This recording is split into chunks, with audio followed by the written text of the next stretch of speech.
রেস্টুরেন্টের মতন ছোলে ভাটোরে বাড়িতে বানানো কিন্তু খুব একটা কঠিন কাজ নয়। ড্রিম রিলিশের পক্ষ থেকে আপনাদের জানাই সাদর আমন্ত্রণ। আর আমার আজকের রেসিপি হলো রেস্টুরেন্ট স্টাইল ছোলে ভাটোরে। এখানে 500 গ্রাম কাবুলি ছোলা ভালো করে ধুয়ে প্রায় 7 থেকে 8 ঘন্টা ভিজিয়ে রেখেছিলাম। এবারে পুরো ছোলাটা নিয়ে নিচ্ছি একটা প্রেসার কুকারের মধ্যে।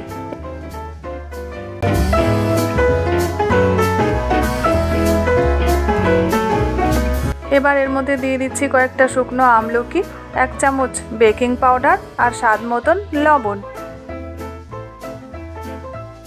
আর সব কিছু দিয়ে খুব ভালো করে একবার মিশিয়ে নিচ্ছি। এবার ছোলের কালারটা আর ফ্লেভারটা ঠিক রেস্টুরেন্টের মতন করার জন্য একটা সুতির কাপড়ের মধ্যে নিয়ে নিচ্ছি 2 চামচ চা, একটা বড় এলাচ, কয়েকটা দারচিনি, কয়েকটা লবঙ্গ আর 2টো তেজপাতা।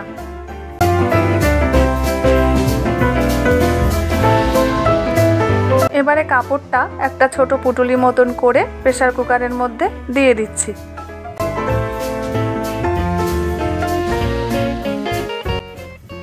এবার প্রেসার কুকারটা বন্ধ করে 4টে সিটি দিয়ে নেব। আর প্রেসারটা যখন সম্পূর্ণ রিলিজ হয়ে যাবে তখন প্রেসার কুকারের ঢাকনাটা খুলে নিচ্ছি। আর যে পুটুলিটা আমি প্রেসার কুকারের মধ্যে দিয়েছিলাম সেটা উঠিয়ে ফেলে দিচ্ছি। এই যে দেখুন 4টে সিটি দেওয়ার পরে ছোলাটা কত সুন্দরভাবে গলে গেছে। এবার ভাটুরেটা বানানোর জন্য ময়দাটা মেখে নেব। সেই জন্য এখানে 500 গ্রাম ময়দার মধ্যে প্রথমেই দিয়ে দিচ্ছি 1 চামচ বেকিং পাউডার, 1/2 চামচ বেকিং সোডা, 1/2 চামচ লবণ, 1 চামচ দিয়ে দিচ্ছি চিনি। আর চিনিটা এখানে আমি গুঁড়ো করে নিয়েছি। আর ভাটুরেটা ক্রিস্পি করার জন্য দিয়ে দিলাম 1 কাপ সুজি। এবারে সমস্ত ড্রাই ইনগ্রিডিয়েন্টসগুলো ভালো করে ময়দার সাথে মিশিয়ে নিচ্ছি। আর যখন সব কিছু ভালো করে মেশানো হয়ে যাবে তখন এর মধ্যে দিয়ে দিচ্ছি 200 গ্রাম টক দই। আর টক দইটা দিয়ে ময়দার সাথে খুব ভালো করে মাখিয়ে নিচ্ছি। আর এভাবে যখন টক দই দিয়ে খুব ভালো করে মাখা হয়ে যাবে তখন অল্প অল্প করে জল দিয়ে ময়দাটা খুব ভালো করে মাখিয়ে নেব।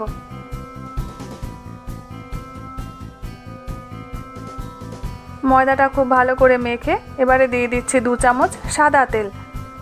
আর সাদা তেলটা কিন্তু আপনাদের এই স্টেজেই দিতে হবে। প্রথমে যদি সাদা তেলটা আপনারা দিয়ে দেন তাহলে সেই তেলটা ময়ানের কাজে আসবে।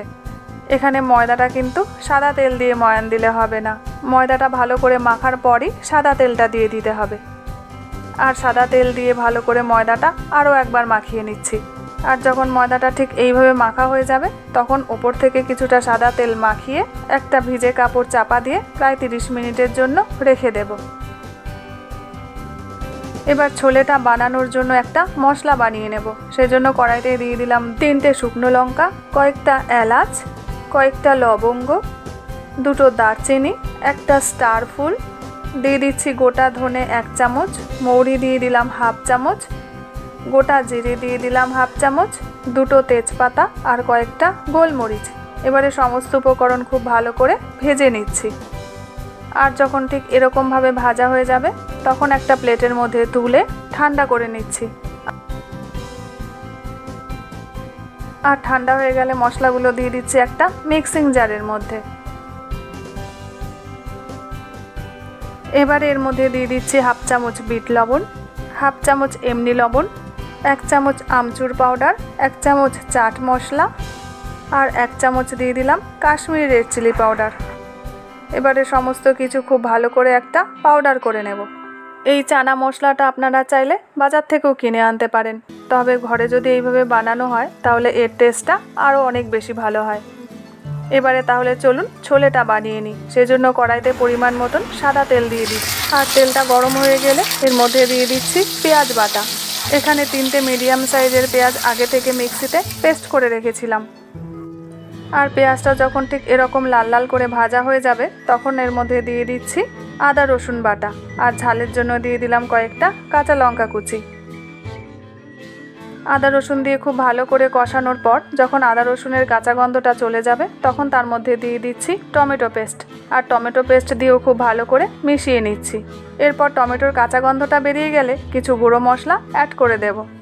ওই গুঁড়ো মশলার মধ্যে দিয়ে দিচ্ছি 1 চামচ হলুদ গুঁড়ো, 1 চামচ ঝাল লঙ্কার গুঁড়ো, কাশ্মীরি রেড চিলি পাউডার দিয়ে দিলাম 1 চামচ, আর 1 চামচ দিয়ে দিলাম ধনে গুঁড়ো। আর যে মশলাটা আমি তৈরি করেছিলাম সেই মশলা থেকে 2 চামচ মশলা দিয়ে দিচ্ছি। এবারে দিয়ে দিলাম স্বাদ মতন লবণ আর 1 চামচ চিনি। ব্যাস, এখানে সমস্ত মশলা দেওয়া হয়ে গেছে। এবারে এই মশলাগুলো খুব ভালো করে কষিয়ে নেব। আর মশলাগুলো কষানোর পর যখন মশলা থেকে তেলটা ছেড়ে যাবে তখন সেদ্ধ করে রাখা ছোলাগুলো সবটা দিয়ে দিচ্ছি আর মশলার সাথে খুব ভালো করে মিশিয়ে নিচ্ছি।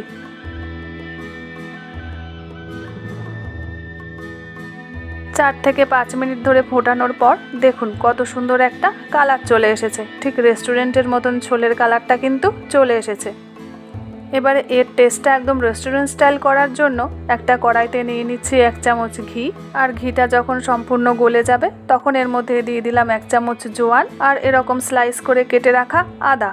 এবার এই মশলাটা 2 মিনিট মতন ফ্রাই করে ছোলের ওপরে দিয়ে দিলে রেস্টুরেন্ট স্টাইল ছোলে কিন্তু একদম রেডি হয়ে যাবে।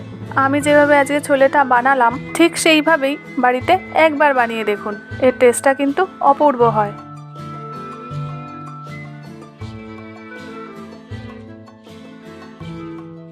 এবার তাহলে চলুন গরম গরম ভাটোরেগুলো বানিয়ে নিই। সেই জন্য ময়দাটা এইভাবে একবার রোল করে এখান থেকে লেচি কেটে নিচ্ছি। তবে যেরকম সাইজের লুচি আপনারা করেন অতটা ছোট করলে কিন্তু হবে না, লেচিগুলো একটু বড় বড় করেই কেটে নেবেন।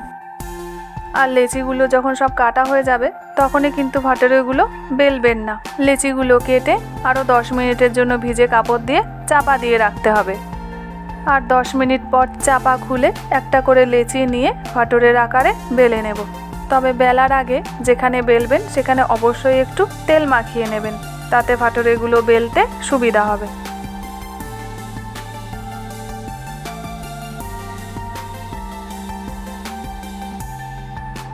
আর এদিকে তেলটাও কিন্তু খুব ভালো করে গরম হয়ে গেছে।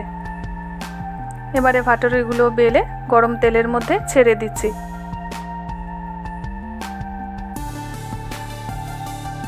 আর যখন এইভাবে ফুলে উঠবে তখনই কিন্তু ভাটোরেটা উল্টে দিতে হবে, তাহলে অপর সাইডটাও ঠিক বলের মতন ফুলে উঠবে। তাহলে আজকে ছোলে ভাটোরের কম্বো রেসিপিটা আপনাদের কেমন লাগলো সেটা কমেন্টে কিন্তু আমাকে জানাতে ভুলবেন না। আর রেসিপিটা যদি আপনাদের ভালো লেগে থাকে তাহলে বাড়িতে অবশ্যই একবার এইভাবে ট্রাই করবেন। আবার আপনাদের সাথে দেখা হচ্ছে একটা নতুন এপিসোডে নতুন একটা ভিডিও নিয়ে।